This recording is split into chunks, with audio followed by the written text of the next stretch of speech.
Yes, boys and girls, mothers and fathers, big shout out kwa wanangu wa nguvu wa Instagram, YouTube, bila kusahau TikTok ambao mna support na mna like na mna comment na mna subscribe pia. Hii hapa ni entertainment news, taarifa ambazo zilizotufikia kama breaking news. Msanii Zuchu amesema kwamba hana tena kinyongo na Gigy Money baada ya Gigy Money kujitokeza hadharani kumwomba msamaha Zuchu kufuatia tofauti zao zilizokuwepo za muda mrefu sana.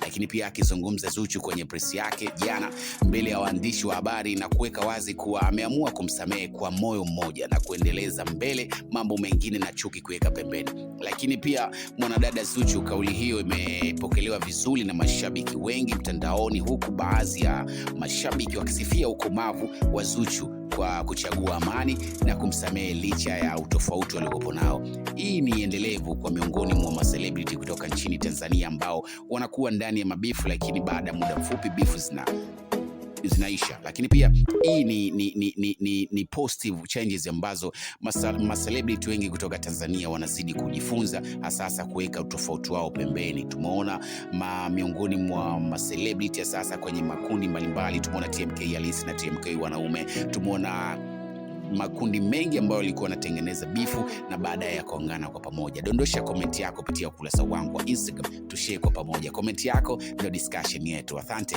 bye bye.